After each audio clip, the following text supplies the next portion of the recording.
Breaking news, ফেসে যাচ্ছেন আমাদের বিশ্বনন্দিত নোবেল বিজয়ী সুৎকুর মহাজন ডক্টর ইউনূস। আর ইউনূসের সময় থাকা যত উপদেষ্টা, ইউনূসের যত ফুলাভাইন আছে সবগুলো ফাইসে যাইতেছে। ঘটনা কি করছে? জাতীয় সংসদে বর্তমান পররাষ্ট্রমন্ত্রী সালাউদ্দিন আহমেদ বলছেন, বাংলাদেশের ইতিহাসের সবচাইতে বেশি দুর্নীতি হয়েছে ইউনূস সরকারের আমলে। আওয়ামী লীগের আমলের চেয়েও বেশি দুর্নীতি ইউনূস সরকারের আমলে হয়েছে। এই বক্তব্য জাতীয় সংসদে দিছে। তাহলে কি ইউনূসের বিচার হওয়া উচিত? আমি তো ভাই 100% রেডি ইউনূসের বিচার দেখার জন্য। কারণ ইউনূস ক্ষমতায় আইসাই নিজের নামের 666 কোটি টাকা যে ট্যাক্স জনগণ তার কাছে পাইতো সেগুলো মওকুফ করে নিছে। তার গ্রামীণ প্রতিষ্ঠানকে 2029 সাল পর্যন্ত আয়কর ট্যাক্স মওকুফ করে দিছে। ইউনূস আসার পর ইউনূসের এক উপদেষ্টাই চিকিৎসার জন্য 85 লক্ষ টাকা আদায় করে নিছে। ইউনূস আসার পর ইউনূসের উপদেষ্টারা প্রত্যেকেই আঙ্গুল ফুলে কলা গাছ হয়েছে। বিশেষ করে এনসিপির নেতারা, তারা তো একদম কলা গাছ না, কলা গাছের চেয়ে বড় কিছু যদি থাকে ওইটা হয়েছে। সাজ্জিদ আলম, নাহিদ ইসলাম, হাসনাত আব্দুল্লাহ, হান্নান মাসুদ সহ যারা আছে, কেউ বাকি নাই আঙ্গুল ফুলা কলা গাছ হইতে, কেউ বাকি নাই ফকিন্নির ফুলা থেকে কুটিপতি হইতে। এই টাকা গেল কোথায়? ইউনূসের আমলে ব্যাংক খালি হয়ে গেছে। ইউনূসের আমলে দেশে মানুষ অসহায়ের মতো রাস্তায় ঘোরাফেরা করছে, ব্যাংকগুলোর সামনে মানুষ আন্দোলন করছে। ইউনূসের আমলে সবচাইতে বড় অপরাধ যেটা হয়েছে ওইটা হয়েছে শিশু হত্যা। হামের টিকার অভাবে 702 জন শিশু মারা গেছে। হামের প্রভাবে 12 থেকে 15,000 শিশু আক্রান্ত হয়েছে। 80 থেকে 90,000 শিশু আক্রান্তের ঝুঁকিতে এখনো আছে। সবকিছুই ইউনূসের আমলে হয়েছে। ইউনূসের আমলে দেশে জঙ্গিবাদ মাথাচাড়া দিয়ে উঠছে। ইউনূসের আমলে বাংলাদেশে মব সন্ত্রাসের উৎপাত করছে। সবই ইউনূসের আমলে হয়েছে। এখন স্বরাষ্ট্রমন্ত্রী যেহেতু বলছে, নিজের মুখেই স্বীকার করছে যে ইউনূসের আমলে সবচাইতে বেশি দুর্নীতি হয়েছে, তাহলে ইউনূসের বিচার কার্যক্রম শুরু করা উচিত, যত দ্রুত সম্ভব শুরু করা উচিত। এবার আসেন, বিএনপি কেন হঠাৎ করে ইউনূসের বিরুদ্ধে কথা বলা শুরু করলো? এইটাকে আপনারা বুঝতে পারতেছেন? নিশ্চয়ই বুঝতে পারেন নাই। আওয়ামী লীগ 17 বছর দেশ চালাইছে, তার চেয়েও বেশি দুর্নীতি ইউনূসের 18 মাসে হয়েছে। বিএনপি কেন এখন প্রকাশ করতেছে?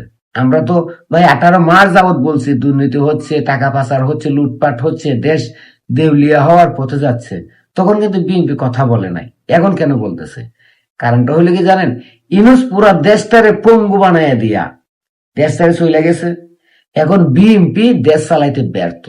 বিএনপি পারতেছে না ব্যাংকগুলোকে সঠিকভাবে পরিচালনা করতে, টাকার অভাবে পারতেছে না বিনিয়োগ আনতে, পারতেছে না কোন প্রতিষ্ঠান সঠিকভাবে চালাইতে, পারতেছে না সরকারি কর্মচারীদের বেতন দিতে, পারতেছে না কলেজ ইউনিভার্সিটি গুলোতে সঠিকভাবে বরাদ্দ দিতে। কারণ ইউনূস 18 মাসে এই দেশকে পুরোপুরি পঙ্গু বানাইয়া দিছে। ইউনূসের আমলে বাংলাদেশের ইতিহাসের সর্বোচ্চ টাকা পাচার হয়েছে সুইস ব্যাংকে। আপনারা নিশ্চয়ই জানেন, 12,000 কোটি টাকা ইউনূসের আমলে সুইস ব্যাংকে পাচার করা হয়েছে। ইতিহাসের সর্বোচ্চ পাচারকারীর বছর এই ইউনূসের আমলটা। তো বিএনপি এখন স্বীকার করতেছে কেন? কারণটা হলে কি জানেন? মানুষ তো আর বেশি দিন বোকা থাকে না, মানুষকে বেশি দিন বোকা বানিয়ে রাখা যায় না। বিএনপি ভাবছিল যে আমরা চুপ থাকলে জনগণ এগুলো বুঝতে পারবে না, কিন্তু জনগণ তো বুঝে গেছে যে এই দেশটারে ধ্বংস করে দিছে ইউনূস। তার সাঙ্গু ফাঙ্গুদের নিয়ে এই দেশটা লুইটা বুইটা খাই এখন ইউনূস চলে গেছে। এখন এগুলো তো ধীরে ধীরে সামনে আসতেছে। দেশের যে দুর্ভিক্ষ দেখা দিচ্ছে, দেশের যে সমস্যা দেখা দিচ্ছে, এগুলো তখন মানুষ বুঝতে পারতেছে। এই মুহূর্তে যদি বিএনপি সত্যি স্বীকার না করে, তাহলে তো সম্পূর্ণ দোষ বিএনপি সরকারের উপরে চাপবে। কারণ বিএনপি বর্তমান ক্ষমতায়। আর তাই এখন বিএনপি সত্য স্বীকার করতে শুরু করছে। সত্য যেহেতু স্বীকার করতে শুরু করছে, আমি মনে করি বিএনপিকে যদি বাঁচতে হয়, তাহলে ইউনূসের আমলে যত দুর্নীতি, যত অকর্ম, যত আকাম কুকাম হয়েছে, টাকা পাচার হয়েছে, আঙ্গুল ফুলা কলা গাছ হয়েছে, ফকিন্নের ফুলারা কুটিপতি হয়েছে, সবগুলার বিচার করতে হবে, সবগুলা তদন্ত করে সঠিক বিচার করতে হবে। যদি বিএনপি এটা না করতে পারে তাহলে বড় জোরে 6 মাস পর বাংলাদেশে যে সমস্যা দেখা দিবে, যত খারাপের দিকে যাবে বাংলাদেশ, সব দোষ বিএনপির উপরে যায় চাপাবে, বাংলাদেশের জনগণ চাপবে। কারণ বিএনপি স্বীকার করতেছে না, যেহেতু স্বীকার করে ফেলছে তাহলে বিচার করতে হবে। আর বিচার যদি না করে তাহলে সব দোষ আবার বিএনপির উপরে পড়বে।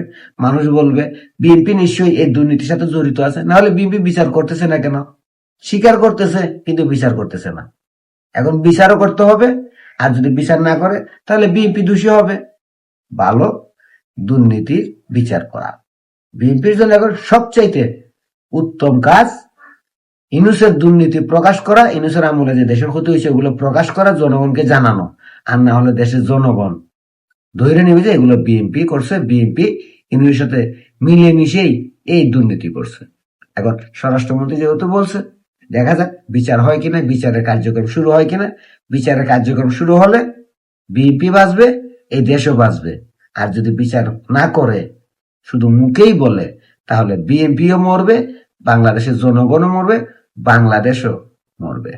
বেঁচে যাবে শুধু সেই মেটিকুলাস ডিজাইনকারী বিশ্ববাটপার, বিশ্বের সবচেয়ে বড় সুৎকুর, দেশদ্রোহী, দেশের শত্রু, আমেরিকার দালাল, পাকিস্তানের রাজাকারদের ভ্যানগার্ড সুৎকুর ইউনূস। আর সবাই মরবে। তাই আমি আশা করব, যেহেতু সালাউদ্দিন আহমেদ স্বীকার করছে দুর্নীতি, সর্বোচ্চ দুর্নীতি হয়েছে ইউনূসের আমলে, তাই সর্বোচ্চ বিচার এবং দ্রুত বিচার করুন। আর না হলে আপনারাও মরবেন, আমরাও মরবো, দেশও মরবে। শুধু বেঁচে যাবে ইউনূস। আর ইউনূস বেঁচে গেলে সম্পূর্ণ দোষ পড়বে আপনাদেরই গাড়ে।